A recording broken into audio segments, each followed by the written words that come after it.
सभी का खून है शामिल यहाँ की मिट्टी में, किसी के बाप का हिंदुस्तान थोड़ी है। विधायक जी, आपके बाप का हिंदुस्तान नहीं है। ये गुंडा विधायक को मैं बता दूं कि मुसलमान शहीद भी हुआ है पहलगाम आतंकी हमले में। उसका नाम मोहम्मद हुसैन शाह है। वो आतंकियों से भिड़ गया और आतंकियों ने उसे मार डाला। तो विधायक जी के दिमाग में लगता है गोबर और गोमूत्र की मात्रा बहुत ज्यादा है, इसलिए ऐसा अनर्गल बयान दे रहे हैं। सीमा हैदर पे जानलेवा हमला हुआ है, क्या कुछ पूरा मामला है? इन्हीं सब पे बातचीत करने के लिए हमारे साथ पूर्व आईपीएस अमिताभ दास सर हैं। सर, बहुत बहुत स्वागत है आपका। जी धन्यवाद। सर, सीमा हैदर पे अचानक से हमला हुआ है, क्या कुछ पूरा मामला है? दर्शकों को बताऊं, सीमा हैदर एक पाकिस्तानी महिला है जो अपने प्रेमी के चक्कर में वो भारत आई हुई थी, और लगता है ये अभी तुरंत की बात है, ये हमला वाली बात। लेकिन ये हमला नहीं होना चाहिए, क्योंकि सीमा हैदर सिर्फ पाकिस्तानी होने से और मुसलमान होने से कोई वो आतंकी नहीं हो जाती है। ये तो मुझे लगता है कि एक सांप्रदायिक ये मतलब हमला है, क्योंकि उसका आतंकवाद से दूर दूर तक का संबंध नहीं है, और जिसने भी हमला किया है उसने गलत किया है। मैं इसकी निंदा करता हूँ जी। गुजरात का कोई युवक था सर, उसने हमला किया अचानक से आकर। नहीं, कहीं का भी हो युवक, तो ये तो गलत बात है, क्योंकि सिर्फ पाकिस्तानी होने से और मुसलमान होने से कोई आतंकवादी नहीं होता है, टेररिस्ट नहीं होता है। जो भी युवक है उसकी गिरफ्तारी होनी चाहिए और उसको सज़ा मिलनी चाहिए। किसी को भी, यदि सीमा हैदर ने मान लीजिए 1 मिनट के लिए कुछ गलत किया भी है, तो किसी को कानून हाथ में लेने का हक नहीं है। अदालत का काम है सज़ा देना, किसी का काम नहीं है। ऐसे तो हर कोई एक दूसरे पर हमला करने लगेगा जी। पहलगाम की घटना के बाद से जो है सीमा जो है निशाने पे आ गई थी कि उनका पाकिस्तान से कनेक्शन है, उनको पाकिस्तान भेजो। नहीं, ठीक है, पहलगाम में तो आतंकी हमला हुआ था, और उसके बाद से लोगों में गुस्सा था, और उसके बाद लोगों को कहा गया था, पाकिस्तानियों को छोड़ने के लिए कहा गया था भारत।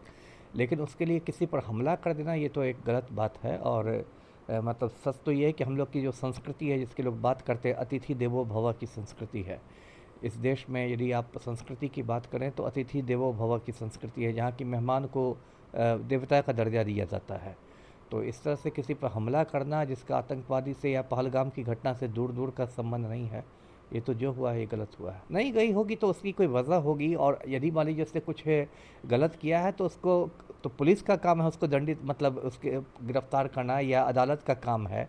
कोई ऐसे व्यक्ति थोड़े ही किसी को ये कर सकता है, कानून हाथ में कोई व्यक्ति थोड़ा ही ले सकता है जी। लेकिन आपकी सब जगह नजर रहती है सर, क्या लगता है सीमा का पाकिस्तान से कनेक्शन है अभी? नहीं, पाकिस्तानी नागरिक तो वो है ही, लेकिन अब ये कहना, ये तो जहाँ तक मेरी समझ है, मुझे तो ऐसा नहीं लगता कि वो कहीं से वो मतलब आतंकियों से जुड़ी हुई है। ये तो मुझे कोई ऐसा संदेह भी नहीं होता है। सिर्फ पाकिस्तानी हो जाने से कोई आतंकवादी नहीं हो जाता जी। भाजपा के एक विधायक है सर, उन्होंने भी एक बयान दिया है कि जो मुसलमान है वो कभी भारत के हितैषी नहीं हो सकते हैं, पाकिस्तान के हिमायती हैं वो। ये जिसने भी बयान दिया है ये एकदम गुंडे मवाली वाली भाषा है, और जिसने भी विधायक ने कहा है ये एकदम नफरत फैलाने वाली भाषा है। ये विधायक नहीं, ये सड़क छाप गुंडा है, और उसके बयान की मैं निंदा करता हूँ। मुझे राहत इंदौरी का एक शेर याद आता है कि सभी का खून है शामिल यहाँ की मिट्टी में, सभी का खून है शामिल यहाँ की मिट्टी में, किसी के बाप का हिंदुस्तान थोड़ी है। तो विधायक जी को आपके चैनल के माध्यम से कहता हूँ कि विधायक जी, आपके बाप का हिंदुस्तान नहीं है। हिंदुस्तान पर सबका हक है, हिंदू मुस्लिम सिख ईसाई सबका हक है। और आप जो बात कर रहे हैं ये संविधान के खिलाफ बात है।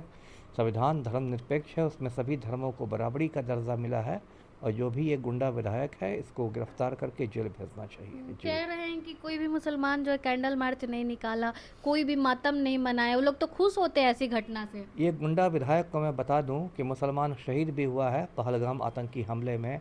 उसका नाम मोहम्मद हुसैन शाह है। वो आतंकियों से भिड़ गया और आतंकियों ने उसे मार डाला। और क्या सारे हिंदू क्या महात्मा ही होते हैं? आसाराम बापू ने किया तो क्या विधायक जी सारे हिंदुओं को बलात्कारी मान लेंगे? तो विधायक जी के दिमाग में लगता है गोबर और गोमूत्र की मात्रा बहुत ज़्यादा है, इसलिए ऐसा अनर्गल बयान दे रहे हैं। भाजपा के विधायक। हाँ, तो भाजपाइयों के दिमाग में ही ना गोबर और गोमूत्र होता है, अनर्गल बयान दे रहे हैं, है ना। नरेंद्र मोदी यहाँ गौतम अडानी का दलाल बना हुआ है, उस पर भी भाजपा विधायक कुछ बोले जी।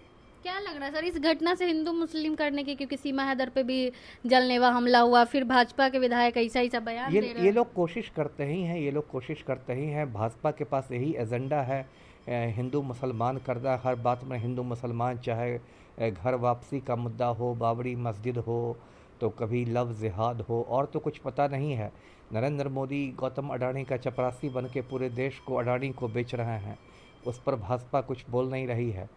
तो इनका एक बात काम ही है, लेकिन फिर मैं देशवासियों का से कहता हूँ कि भाईचारा बनाए रखें। हिंदू मुसलमान अ, एकता बनी रहनी चाहिए, और मुट्ठी भर आतंकी उस एकता को नहीं बिगाड़ पाएंगे। जो भी कश्मीर से लौटे पर्यटक हैं, वो लोग बता रहे हैं कि वहाँ जो आम कश्मीरी है, जो आम मुसलमान हैं, उन लोगों ने पर्यटकों की बहुत मदद की है। जी। पहलगाम की घटना को लेकर जो है सरकार ने पाकिस्तान का पानी रोक दिया सर, जानते हैं खैर आप? ये सब तो नरेंद्र मोदी की जुमलेबाजी है, हवाबाजी है। देखिए, सिंधु नदी का इन लोगों ने कहा है कि हम लोग रोक देंगे पानी, लेकिन विशेषज्ञों का कहना है कि पानी रोकना इतना आसान नहीं है।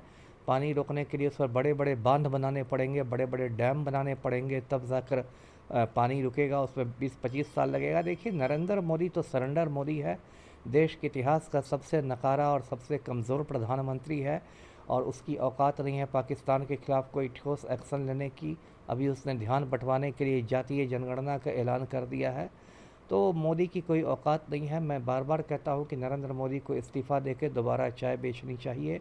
ये आदमी चाय बेचने लायक ही है, इससे देश वेश नहीं संभलने वाला है। जी। चलिए, बहुत बहुत धन्यवाद। हमारे साथ पूर्व आईपीएस अमिताभ दास जी थे। आपने सुना इन्होंने क्या कुछ कहा, बाकी आप अपनी राय कमेंट बॉक्स में ज़रूर दें। धन्यवाद।